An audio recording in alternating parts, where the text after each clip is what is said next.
And hello, movie lovers, and welcome to the show. With me tonight, I have very special guests with me. I have, of course, Beth back on again with me, and she's from the Made for Movie TV podcast. Hello to everyone, Beth. Hi, everybody. And of course, I have the cast and crew here from Drunk. And of course, this is one of mine and Beth's favorite movies that we actually got a chance to review from the Short Film Festival. It was supposed to get nominated for several awards and stuff like that. And it's just an honor and privilege to be able to have you guys on the show, taking the time out of your night to be able to talk about your movie and things like that. Beth and I instantly fell in love with this film from the very beginning all the way until the very end of this film. We wanted to see more, to be honest with you. We were hungry for more. So, for a short film to be able to make us hungry for more, you guys succeeded on that. Well, thank you. That's You're a good very thing. welcome. Yes, always a good thing. And, my question for you, though, Carrie, just opening up the floodgates a little bit, is this. When it comes down to basically just being a cinematographer and things like that, was that like the hardest thing to try and pick out how to do the bar, how to get certain things prepped and ready, and also to locations and things? Where did you guys find a way to make the lighting make it look like a bar setting and all that stuff? So it was an actual bar. It's Okay. a super dive bar in Los Angeles. Very divey. It has carpet. Um, so That's it awesome. started out with a bar setting, but we shot everything during the day, and obviously it's supposed to take place at night. So we had to start with just blacking everything out and kind of building up from there, bringing in practical lights. We brought in all of the LEDs along the bar. We brought in the lights. You see where it's like bar light and all of that in order to just bring in those added elements. And then I just accentuated from there with my own lighting to get us the exposure and the depth on all the characters. The hard one was, and I keep ending up back in these, is the bathroom. It was a 6x6.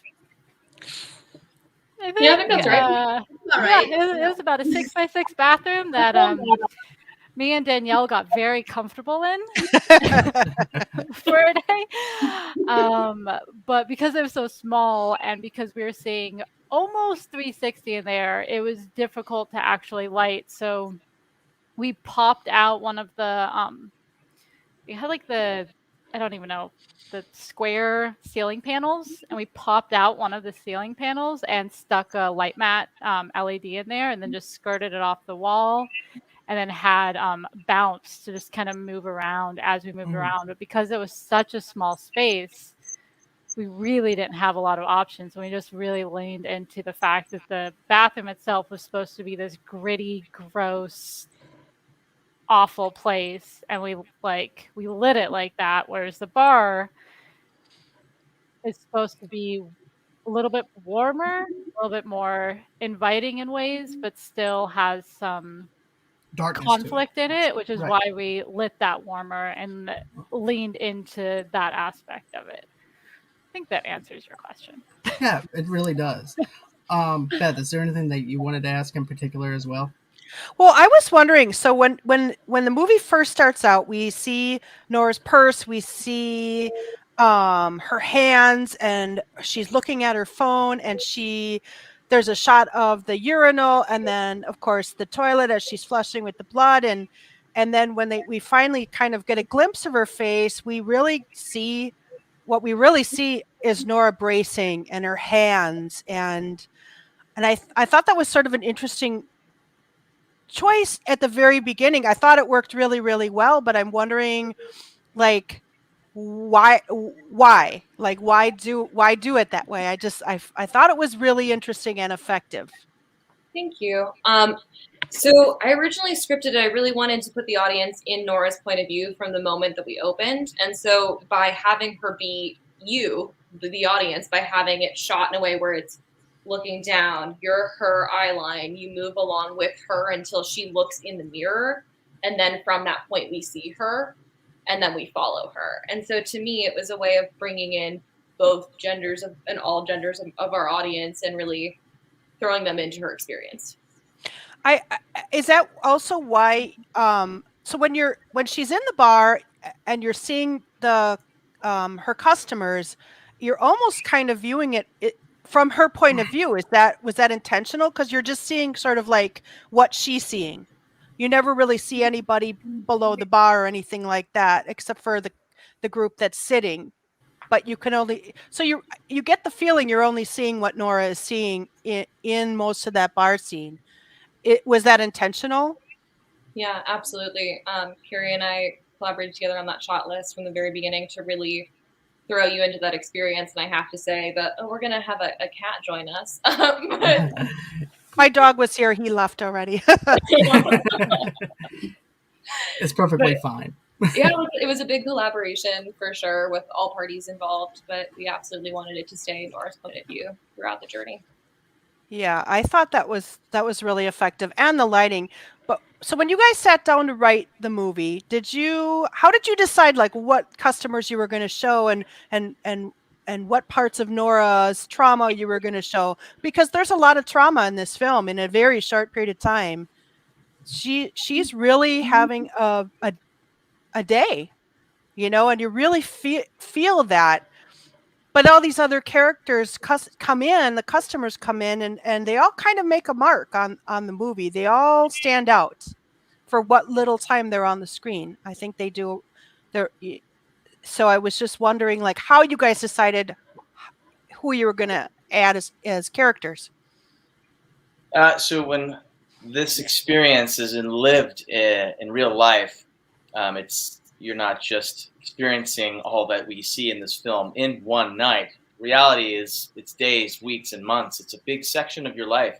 And so we found that it was important that we incorporated a lot of what Nora's character would experience on any given day and try to bring as much of that and tether it down into one night as best we could.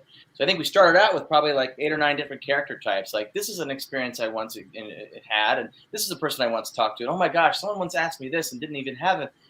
And this was a funny interaction here, and this was a harsher interaction there. And we wanted to bring them into very tactile characters that you could remember and really feel what Nora's feeling when she interacts with them. And I think each one serves a purpose for how that impacts her dramatically, starting with the safest person. So we did start with lots of different characters. At one point, I think we had a character who was a pregnant woman, and her husband was kind of harassing, but in a very casual, normal dive bar kind of way. The bartender, when she wasn't looking and then she saw it. There were a couple different versions of this that we went through, and we landed on keeping these characters as progressively getting more dangerous. So we started with her boyfriend, her partner, who's there to be her support system, and then him leaving and really throwing us into her point of view. And then we bring in the first gentleman who sits down is the older gentleman, and he's a regular. He's a little gruff around the edges, but he's still, he's safe. He's familiar. And then we bring in the bar rat, who's also a regular, but he's someone who is unempathetic to her experience. So he's the first, mark we have of, being female, that's gross. Why would you talk about that? And so she kind of pokes back at him. She's still in a place of learning who he is in a way. And being able to make light of that situation until we get to this place of trigger later in the evening with the group of drunk kids. And that was the turning point. And the thing that I really liked about when you were playing Nora, Danielle, was the fact that when the camera zoomed in on you, it's kind of like you're talking to us, the audience, and explaining what she's going through on this everyday basis of her going through this cancer that's inside of her and things like that. I want to say I really appreciated the performance that you gave with that.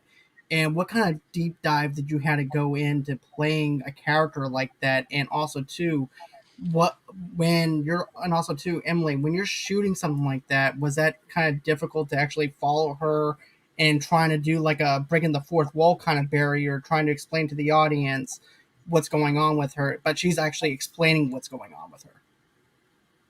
Yeah, Danielle, do you want to? Yeah, I'll start. Yeah. Okay. I would have to say a lot of the backstory that I worked on was essentially through Emily, because this was her, her story, her, things that have happened to her. And I'd have to say the moment that all of the work that we had done prior, talking about every scenario, the moments, the thoughts behind each moment and what that meant to her, then therefore meant to me, and how I could be her vessel in that way, there was this powerful moment that I'd love to share with you guys, where it was me, Emily, and Carrie, and we were in the bathroom. And everything that we had kind of worked on and that they had planned and pre-pro, we were all standing there. It was the moment where we were going to go deep into the scene where I was being touched by that man. I was being, inappropriately, essentially raped by that man in the bathroom. And I looked at both of them, and they both like felt and knew that we had all kind of gone through something like that, whether it be as extreme as the bathroom scene or just in a graze of a hand of an inappropriate nature from a male person in your life or at a club or something like that. Like, I had looked at both of them, and we were about to dive into the scene, and it was just this like compassionate moment where we all were like, we understand this. We all have been through it, whether it's been, 5 years, 10 years, 20 years ago, or now, whatever that is. Like, I felt this like superpower, like this superwoman power of like, okay, we are not only just doing this for us three, like we're doing this to share with, all the women and men and just people that have been, raped or had that line crossed with them. And it just was one of those moments where doing the work, doing all the research, diving into what that LEAP procedure meant, knowing that that's what Emily went through, trying to be that vessel, and then having that moment on set, I was like, whoa. And I'm kind of getting chills thinking about it. As gross as that bathroom was, with so many layers of like, I don't even know. It was a really special moment, and it made me really proud to be a part of the team and proud to be a part of the story, because I knew that it wasn't about, yes, it's about this story and it's about Nora, but it's just about so much more than that. Right. So that was really fun. But I really loved, I shouldn't say loved. The thing that touched me about that particular scene is when you see sexual assaults in movies, you always see like the woman is screaming and crying out. And what I liked about it is that felt more authentic of an experience that a woman would have, or a man, where you're in the moment and you're not screaming because for many, many reasons, you might be drunk or scared or any of those things. And so to me, that felt really authentic and real and touching. And I just, it affected me so much. The whole movie did, but that scene in particular, because I think it's such a true way to tell a story. And so I'm wondering, Emily, if you think that telling a story in the way that you did, or all of you guys, is going to be a new way of telling the story of women on film, because we don't see blood like that. We don't talk about those things and all of those things that was done. And I thought it was really brave. And I'd like to see more storytelling like that. And do you think that now, maybe with the Me Too movement, that might happen? Yeah, I absolutely hope so. I will say, from script to screen, like the original, I looked at it recently, and the original text is like, we see this. It's written as a shooting script, and blood, too much blood, ? So like, we're going through the process of her perspective. And I think, I've been asked so much in interviews and around with people who've seen it, like, oh, that was a lot of blood, or like, I wonder if people are more offended by that than the assault, or like and it's always so interesting to hear that, because I feel like until people stop asking me why I'm doing something so confrontational, that it needs to continue to happen. And then speaking for the assault, we wanted to make sure that we were very intentional about what was shot. It was a conversation that I think started from the beginning with me and Joanna and with the script, and then with me and Carrie with the shooting list, and then on with me and Danielle and Kevin, the gentleman who played the assailant, of what they were both comfortable with. And then a lot of that was shot to really slow down time. So we shot it in 48 frames per second, which is slow motion, for the majority of it, to really throw you into that space. But I think I must have, and Danielle or Joanna or Carrie, chime in if you remember, but mentioned pretty early on that I didn't want it to feel like we were focusing on the sexual aspect of it, that I really wanted it to feel like we were focusing on these moments of trauma, the hand touching, the bruising, the bruising, those kind of moments. But yeah, you always mentioned you wanted it to be about what you feel in that moment. What you feel has nothing to do with has everything to do with the sexual part, but it's also, as you said, it's you feel that the hand getting grabbed. You can feel yourself getting bruised. You can feel all of those little things, and that's what holds anchor. And so we focused on those moments in slow motion because those are the things that you're trying to zone out on anything else, and that's what your brain's focusing on. So we focused on what her brain would be focusing on. And we spent a long time trying to figure out what that was. Yeah, To we me, spent. I'm sorry. I apologize. Go on ahead. Go on ahead, Emily. I apologize for that. Go on ahead. It is its own kind of choreography, and I do want to say that while we didn't hire an intimacy choreographer, I did bring Kevin on as someone that I had personally lived with. So he was a roommate of mine, someone I felt safe inflicting on another actor. And he also has a background in fight choreography, as do I. So it was a conversation also of breaking down what, in quarter speed, half speed, full speed, how these moments would happen, which I think is really important when shooting those kinds of scenes, that it's not just a whimsical go for it and let's see what we can uncover, because that could be emotionally dangerous. That's very true, because to me, the way you did it, you were able to capture the energy and that fearfulness of someone touching her arm, or someone, just going a little bit further than what they are supposed to go with somebody and stuff like that, and having that uncomfortable feeling of being touched. And I feel like if it was like cutscene, and it'd been too cutty, too paper cut, if you will. But I feel like the way you did it, you were able to grab the emotion of the character, the way that it needed to be done, and have that slow type of build up to that. I think it was actually perfect and needed for that. I do commend you on the directing on that part. And then as for the blood and everything too, I feel like it was needed. I don't feel like, because here's the thing, there, with something with cervical cancer and things like that needed to be told in that kind of context. It was not there for the sake of having blood or anything like that. It was there to set up a story and to be able to give you the context of the pain that Danielle was going through during that time, which is Nora, and having that pain and her having to go through her phone and go through the symptoms and the PTSD and things like that. To me, that's what, little things like that is good storytelling in my eyes.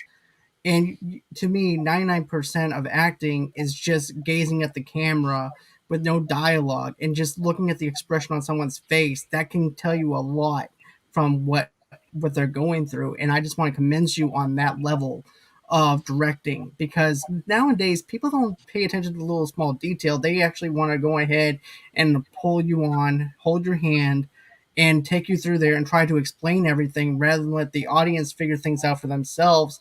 And you're able to, and here's the thing, audiences are smart. They're going to catch on to what the storytelling actually is. And I feel like you know your audience and you capture what the audience is looking for.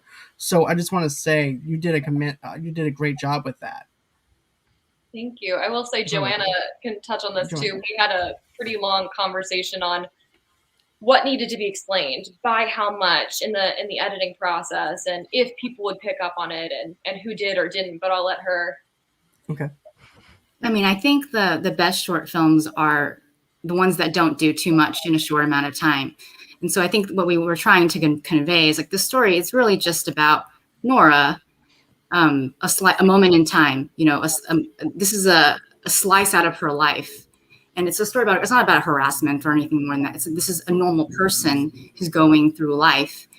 And we wanted to, but at the same time, not normalize harassment and all that, but normalize like talking about what people go through every day and cervical cancer and all that. So, it's what's been so great going back to the blood. We've gotten so much feedback from women who've seen this film, who've said to me that I'm so happy that you made it this way, because, we're sick of seeing things in the media where you normalize harassment, but for some reason, your period bleeding out is not normalized and we still can't talk about it and it's taboo. So it's just a slice of her life. And then obviously the way you guys discuss the harassment part was, because it is in her head and you want to convey the emotion in her head, and we're not going to make light of that at the same time. But this life is funny, life is dramatic, life is emotional, and we wanted to be able to tell all of that in that short amount of time without being too much at the same time. I have to say the payoff is definitely well done, and everything on your part though too. I just want to say that to you, Joanne. I think that you guys did a great job of collaborating with each other to say, hey, look, I don't want to have over amount of blood usage or anything like that, but we still need to keep the context of the way it needs to be told in the way that it needs to be. And to be honest with you, I don't understand why guys are afraid of blood and everything when it comes from women and stuff like that. I really don't get it. And we all bleed and stuff like that. It doesn't bother me at all to do that. And I even said this in the review. I said, I'll pick up tampons for my fiance or whatever. I don't care. If you're in pain, if you need this, I'm going to do it for you. I don't care. Period blood, nothing like that affects me at all. So I don't understand how the media has to go ahead and sugarcoat it and say, you can't do this, you can't do that. You're a woman. You should be able to voice your opinions. You should be able to have to where you do things. That's just my thought process on it. Well, it's fine that men can beat each other up and show that, like a UFC fight or something, but this is what happens to us like every once a month, Yeah. There's a lot of blood all over our media landscape. There's a lot of showing of gore. There's a lot of showing of body functions, except certain ones we don't like to talk about. We don't include at a conversation with the family when we're grown up. Sometimes we don't see it in our daily lives. We don't talk about it. We use coded language to sell products to women, and feminine conversations tend to be shielded or have been historically. They don't often, our society seems to give us a chance to come to know humanity on humanity's terms. And I think it's films like this and many others that are hopefully turning the page on that. Yeah, I agree. And I hope so, because it was interesting. Like, I was like, oh, that's me. That's all of us. Why aren't we talking about this? Why haven't we talked about this? How is it we get to 2021 and we've been through so many things and nobody's talking about having their period? That doesn't make a lot of sense, Yes. and so that's why I thought this film was really brave, and I really do hope it opens doors for conversation so that we can have this sort of slice of life reality that is not talked about on film. And it's interesting to me that it's not. But so I actually wanted to ask Danielle, so it kind of at the beginning when Nora's talking to her boyfriend, she's happy and it feels like a happy moment, but then she's also feeling so much trauma. I mean, this day, and you can see it, like her literal trauma is coming out of her, and she's shaking and bracing herself. And how did you prepare for a role like this? Because it digs deep.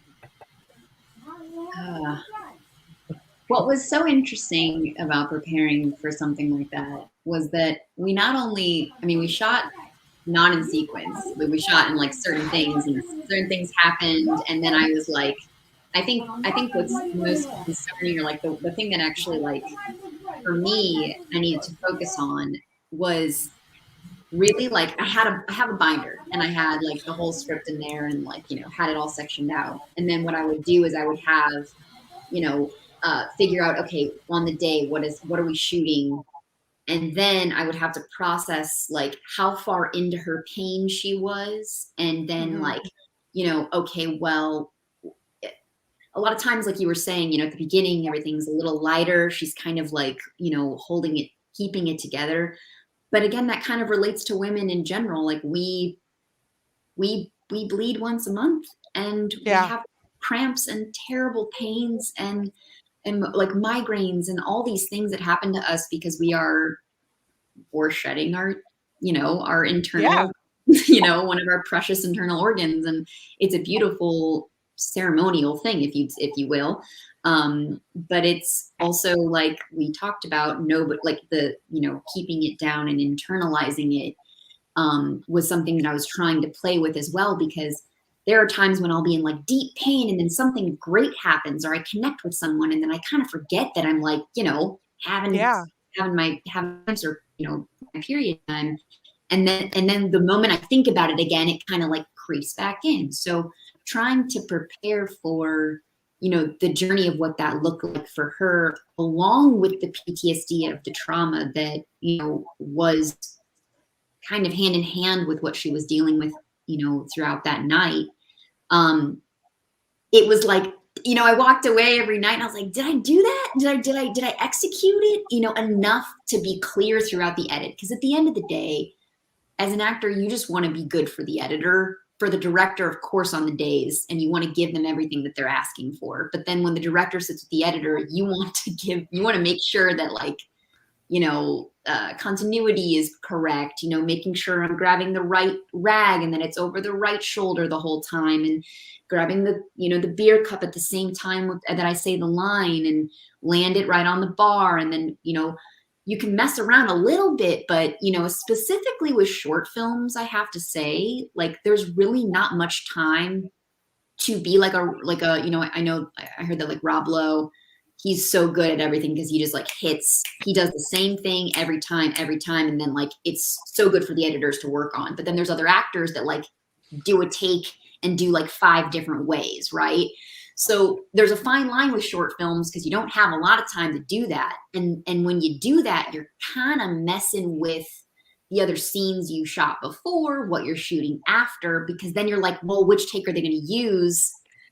And then you got to figure out what laces it through from a physical perspective. So like there was a lot of movement that Nora had, you know, and Cliff had, particularly at that first scene. And it was, you know, a lot of props, a lot of movement coming from the bathroom, grabbing the, you know, the bottle, doing a shot, giving me the pain pills, and like having that little kiss intimate moment of like, oh, they are together, what a reveal. And then having him leave, like what does that emotionally do to her?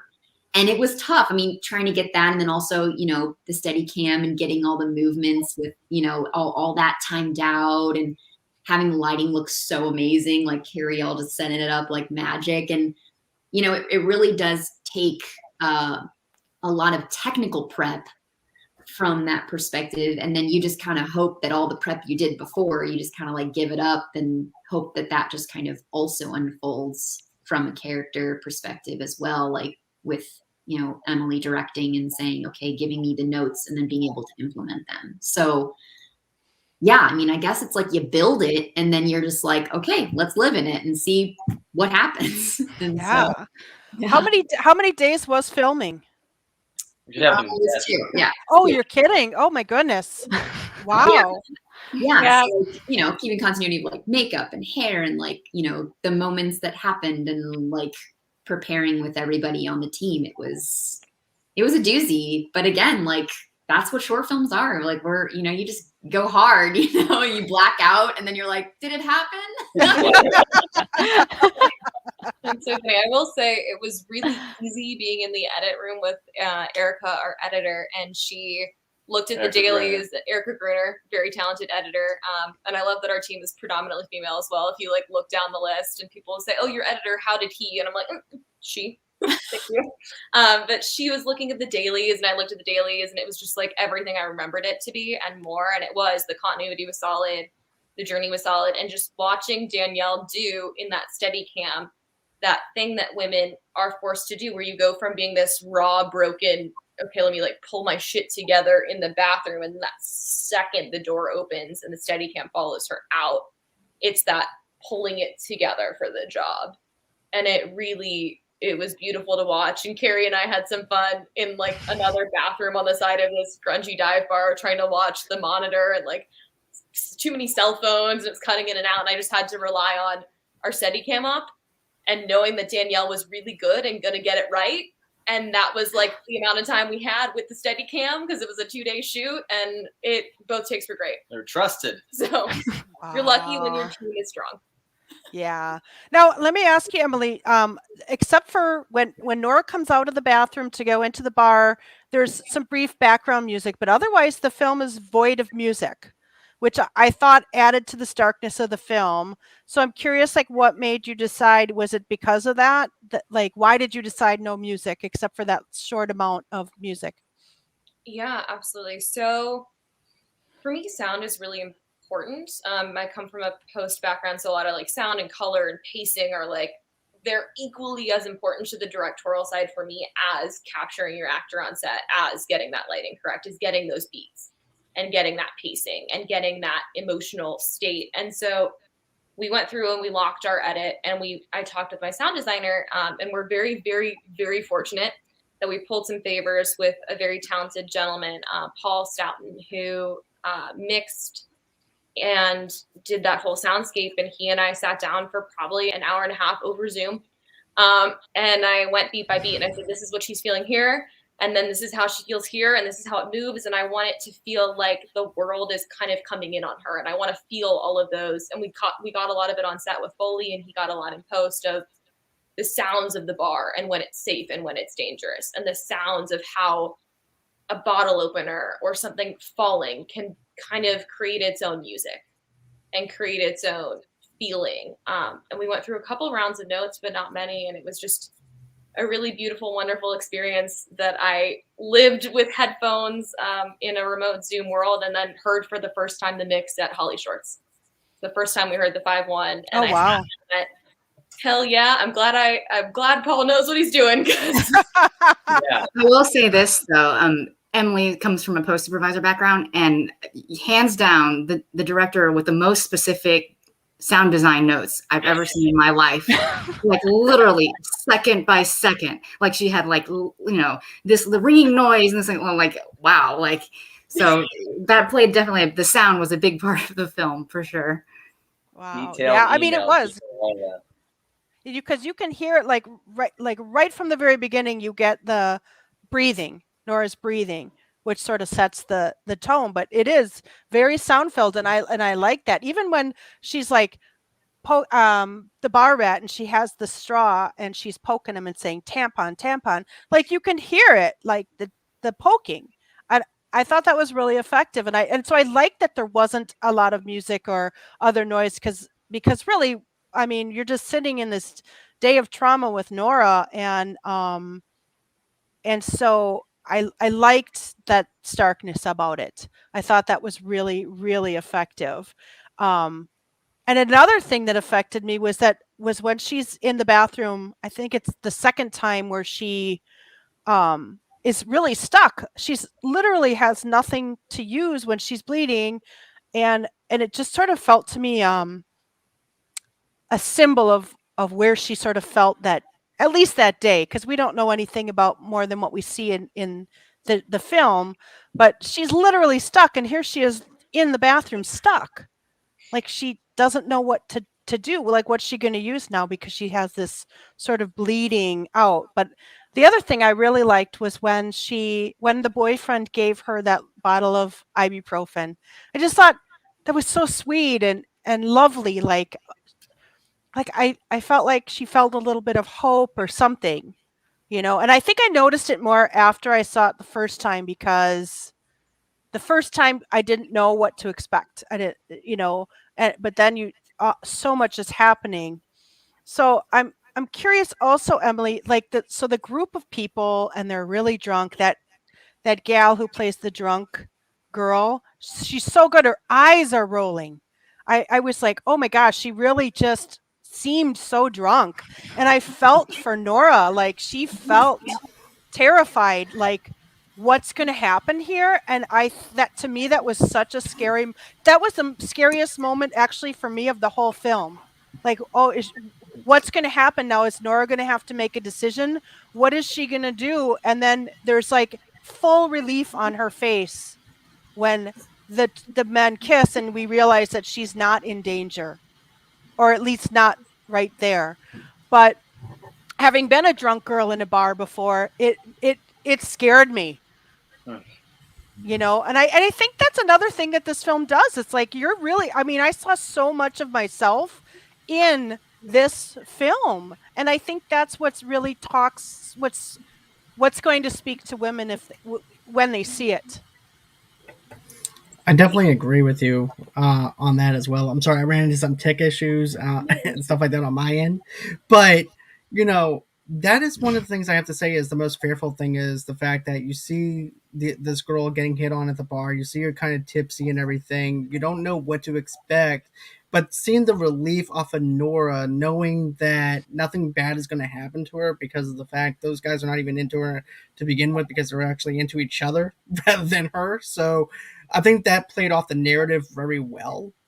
And I like the sense of the fact that it's a sense of relief for her. She's like, okay, I'm already hurting bad as is, so I don't have to interfere with that now. So therefore, I can suffer when I'm going through. I can relax a little bit, do my job, finish up the night without having to worry about that. I thought that was a perfect way of actually giving the character a little bit of relief and being able to carry on throughout the night. So I thought that actually described the character of who Nora is and making sure that the people that she has at the bar is the people that she cares about the most. And that is something that I really love seeing from a bartender's perspective, because I've never seen it from a bartender's perspective in that kind of way before. And I thought that was just captivating for me. Thank you. The girl who plays the drunk girl at the bar, her name is Katie Baker. She was brought to me by Danielle. They were in the acting class together, and she is really like a two-take wonder. We had a bunch of people around, and we were kind of running out of daylight or bar time or whatnot. And she asked, a couple actor questions. I answered them. We got one take. I gave her minor adjustments, and I was like, all right, we got it. And I think Carrie or someone looked at me, and they're like, are you sure we got it? Oh, no. We're solid, and we did. We had a lot to pull from. We shot that both, again, at regular speed and at half speed. Just to get that kind of disorienting feeling about it. And this gentleman also makes a cameo at the bar. I don't know if you recognized his face. But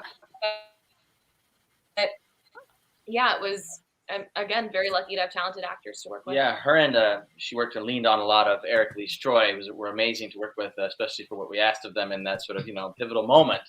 And we were very happy with obviously their efforts. They were really amazing.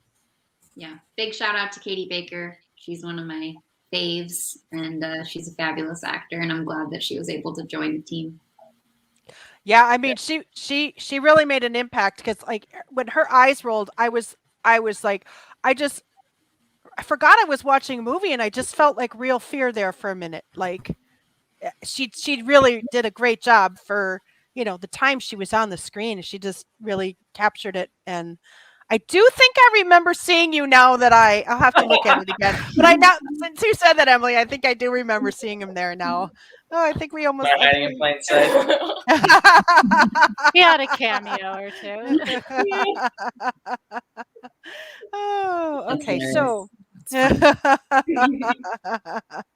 think we lost John again. So I was going to see. Hey, he's having some real technical stuff tonight. Oh, poor guy. Yeah, right. Yeah. So let me ask you guys a question. We can maybe go around.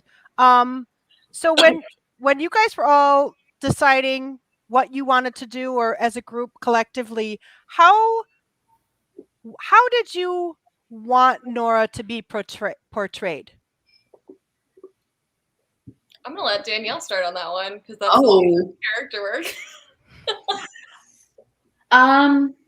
Wow. Well, working, I guess, backwards, because they cast me to play, Nora. I'd have to say, oh man, I mean, I'll buy you a little time if you want. Yeah. I know from your perception of this question, then. So I will say, from the get-go, people have pointed out, I'm very flattered by this, that they think Danielle looks like, end quote, a prettier version of you. And I was like, ouch, but also fair, and also thank you. Oh my God.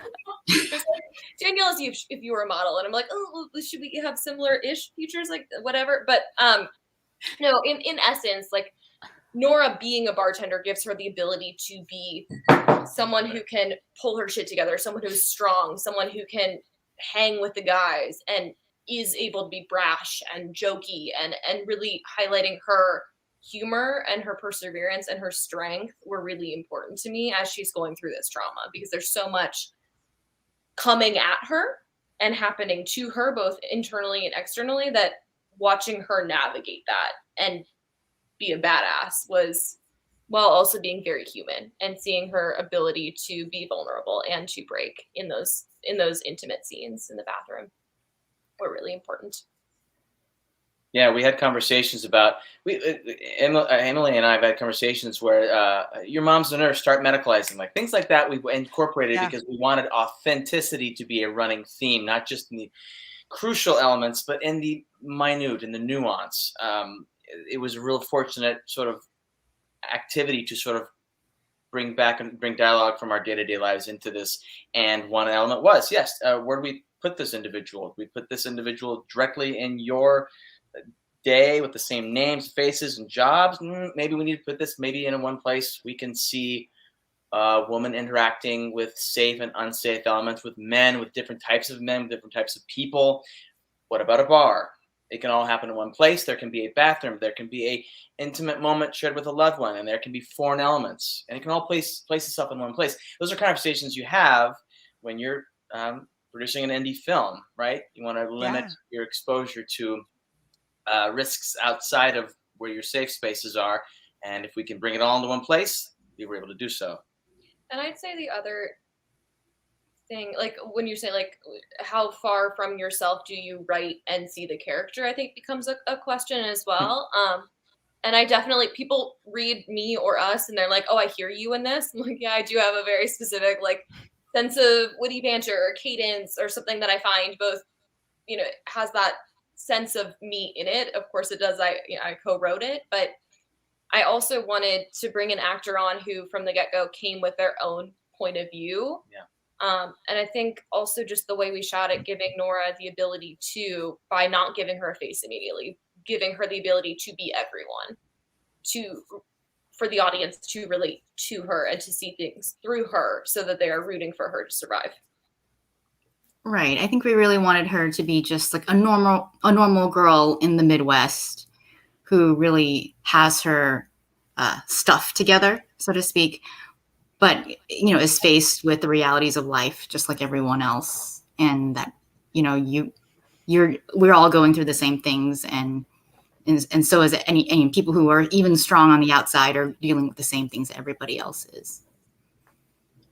I think, like, to piggyback off of both of you guys, or all three of you, that there were a lot of secrets that I, as Danielle, were trying to like shake from like, but like, he needs to know that she was sexually assaulted in the bathroom. Like, tell the boyfriend, like, just tell him. Like, but he just thinks or knows. Like, I was under the impression from reading the script and bringing Nora to the page that like, or to the screen, is that,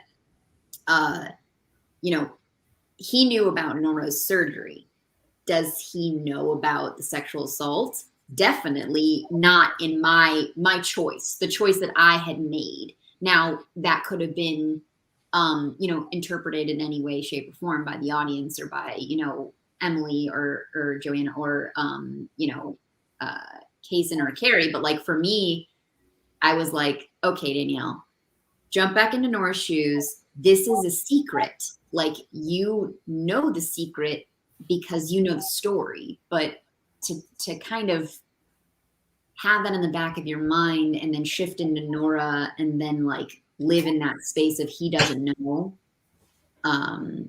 was kind of that was a tough one, because we sit and we read from the front to the end and we know the whole story, but to like keep those secrets. And that's what I loved about the script, is there was that secret on top of the secret and Yeah. people not knowing. And I mean, the major universal thing about this is that it's just, you never know who and what people are going through, and like when they're going through it, they respond to you in that way, or the pain, you just have no idea, and you'll never know. And just, I guess, just to have that compassion is essentially like what the end all be all is. But I think that was kind of part of like the understanding of Nora, and how, you know, when she was developed, to kind of figure out, whoa, those are big secrets. How do you keep them? How do you not reveal, you know, that throughout the scenes? That was part, you know, of course, that's the fun part of acting. You know, it's like identifying, you know, what the character knows that you're connecting with and what they don't, and then, you know, how you know, reach that dialogue authenticity is essentially like why I love to do what I do. Yeah. Yeah. I mean, and I saw on IMDb that you're a writer and director as well, Danielle, right? Does that help you inform your characters then? You know, help her, I don't know, because you know, I have to say this set, I had come off of a shoot, and you know, I do a lot of directing and producing my own stuff. So like, I have a comedy series called Tabitha TV, and, you know, coming into this space and just being an actor was such a bittersweet moment, where I was just showing up. All I had to do was be Nora. All I had to do was listen to, you know, Emily and Carrie, and connect with, you know, the producers, everybody like that. And that was an obstacle in itself, because when you come from a place where you wear all the hats, I was like, I had to take all these hats off, because I was like, I'd be sitting scene, and like the gaffer would be like over me, and Carrie would be like, okay, move the light this way, and like he couldn't hear her or something, and I'd be like, no, she said move it this way a little bit, and down. Like, I was like kind of, you know, in this like, Danielle, stop doing all the other things and just be Nora. And so that was such a it was it was a battle that I like fought myself. Like during lunch, I would like go to my car and be like, okay, let's just take it down and like focus on being Nora. Because of course with short films, like there's so many things that are going on. Who's getting lunch? Who's taping down the electricity thing, like so people don't trip, you know, like my brain was going in these like splattered moments of like concern, and like I think like a producer and a director, and then also like, okay, well, where's the angle? And then there were moments of waves where I was like, okay, no, this is great, but like just be Nora. And so I have to say that was like a very large obstacle of mine, given that I, you know, come from a background of doing multiple things on set. Well, I'm not sure if John's going to be back. So. Oh no. Well, John, John, we miss you. I think he They lose internet. Yeah, he sent me a message and said he is having tech issues that he's still working on. So I'm not sure if I thought maybe he was here. He's trying. There he is, John! I'm back. Yay! Sorry, We were guys. missing you. No worries, we missed you. Hope everything's okay. Yeah, everything's fine. I ran into some tech issues. I actually had to dissect the problem. I found the problem, but still, I do apologize for not allowing myself to be able to be on as much as I wanted to or anything. But I just want to say this. I do appreciate the time that you took to spend with Beth to be able to answer some of her questions, because she was she was just awesome with this review that she did for this. She was just ecstatic as I was, and not to mention her and I both used the word ballsy in this movie, because of the fact it is a ballsy movie. It is a ballsy way of actually telling a story about a woman who has cervical cancer, who's actually going through the emotions, going through PTSD, not only going through PTSD, but also feels like a gremlin's crawled up inside of her and everything too, where she doesn't know how to cope with it, and then she has her partner who has to she is relying on her partner. Then also too, I like the old man at the bar. The old man at the bar to me feels like George Corlin, to be honest with you. He has that kind of mentality. that kind of vibe about him. Yes. Sardonic, Yes. aged. He's a very smooth man in real He life. is. And He's on like camera. I can see that though. I can really see that. But you know what, guys? You guys have a very special film, a very special talent. I'm sorry that I wasn't able to get the full hour in like I wanted to with y'all and everything.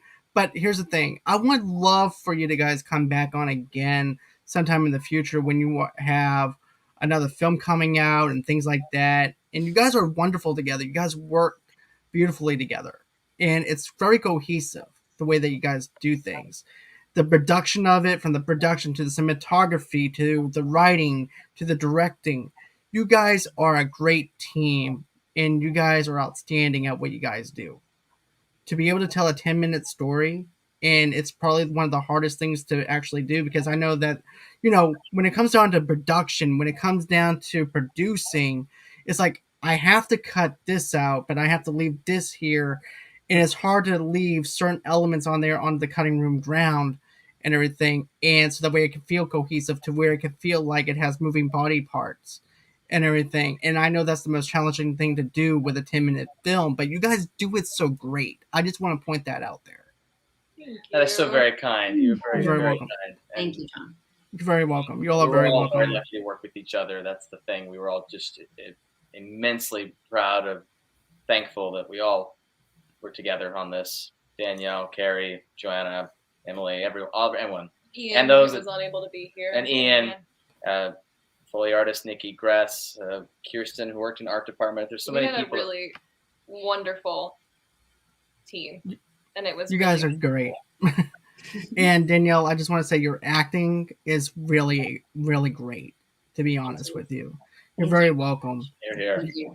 You guys are very talented. I'm looking forward to the next time to have you guys on the show to where I'm not having tech issues. But, you know, I just wanted to tell Beth to thank you for stepping in when I wasn't able to. Yes. Fun. I'm so And glad. we- I'm we're so having a glad great- that you invited me on, John, You're welcome. to come back and interview everybody, because this film was so affecting to me. I was so affected by it, and I thought about it a lot for a long time afterwards. And then when I rewatched it again before the interview, I watched it several times again, and I still was thinking about it all day, and like thinking of questions and writing them down and trying to remember that I wanted to ask about this and ask about that, because I mean, just every minute of that film it seemed important and authentic, and I really loved the way it told Nora's story. I think it was very, I think it, I think the way that you guys did it was, it honored her in such a way, but it's honoring every woman, that, because I think there's something that everybody, all women, all people can find in that film and say, that's my story. That's happened to me. And maybe it'll start a dialogue. I hope it does. I hope we see more films like this. Me too, because having a movie that sticks with you, and then you're over there just thinking about it throughout your week and everything, and being able to relate to it, that's something that you know you have something that's special and something that you want to share with the rest of the world and everything. And that's the beauty of storytelling. And you guys do a fantastic job on it. And we can't praise you guys enough on the time that you guys took with it. And thank you, Emily, for reaching out to me to be able to review this film. I feel privileged to be able to be talking to you and talking about this film. Thank you guys so much. You're I'm welcome. so very touched. I was going to say, I think you both have watched our film more than our parents combined. I think I watched it at least 20 times, just to get Gosh. an Probably over close to that. perspective of it. Between the two, yeah, between the review and now, yeah. Yeah, Thank you. you're very Yeah. welcome. It means a lot. And once again, thank you so much for doing this and being a guest on my show. It means so much to me. Thank you, Beth, for taking your time out of the night to be able to do this interview as well. And where can everybody follow you guys at if you guys are on social media, if you want other people that are maybe inspired to be film writers, actresses, or anything like that? Where can they follow you at? I guess I'll go first. I'm really easy to find. I'm one of two people with my name, Emily. Last name is Lerer. And if you look me up, Google me, it's me or it's some other woman who's married to the gentleman who runs the Thrillist, and that is not me. But the other one is me. So Emily J. Lair or emilylair.com will either get you to my website. My Instagram is Emily J. Lair. And yeah, I'm easily findable, which is both a good and a bad thing, I guess. I'm also easily findable at Case and Wise, Instagram, websites, etc. And I'm on Joanna Fang Facebook and Instagram. On Instagram, I'm JOJOSFANGS. That one. There's a lot of Joanna Fangs.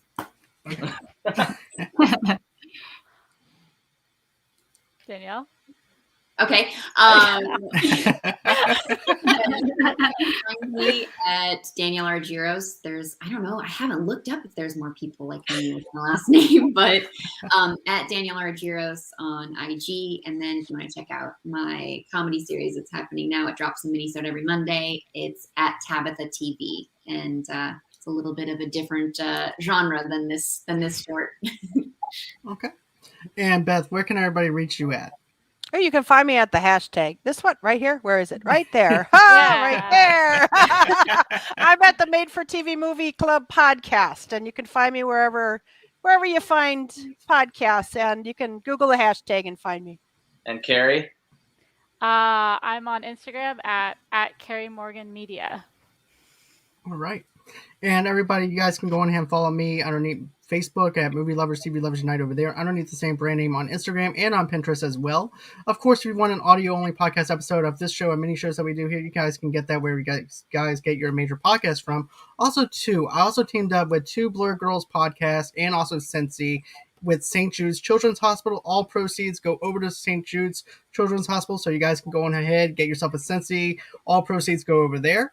Then, of course, guys, if you want to, go on ahead. If you want to donate to my page and everything, guys don't have to. But a simple share, smashing the subscribe button, and everything else goes a long way over here at Movie Lovers Unite. But if you choose to do so, all you have to do is just go to www.gofundme.com/Movie Lovers Podcast, and that's how you can donate $5 to $10 over here at us just to keep the lights on here at Movie Lovers Unite.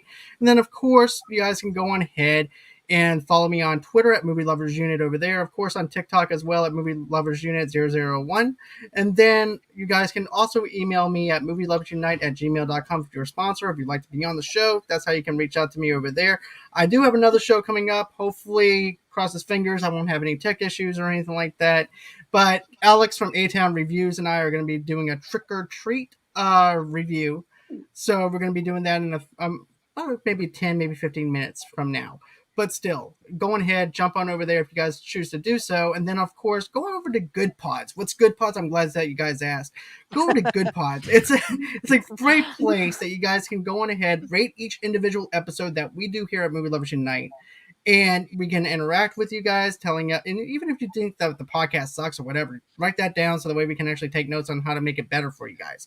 But go over to Good Pods, and it's a great place for us with social media and things like that to be able to interact with you guys to let us know how we're doing here at Movie Lovers Unite. Of course, smashing that like button, smashing the subscribe button goes a long way. We're also releasing some DC fandom stuff of movie trailers that came out during the weekend. Matter of fact, we have one dropping at 11 o'clock Central Time tomorrow. It's going to be the Black Adam trailer. So go on ahead, check that out tomorrow morning on our YouTube channel. And always, again, guys, it's been real. It's been fun. I can't wait to do this again. And thank you so much, guys, once again, for being on this show. It means so much to us to be able to make this a part of your night. I hope that you guys have a good rest of your evening with your families and everything. And thanks again. Always, until next time, guys, have a great night and bye-bye.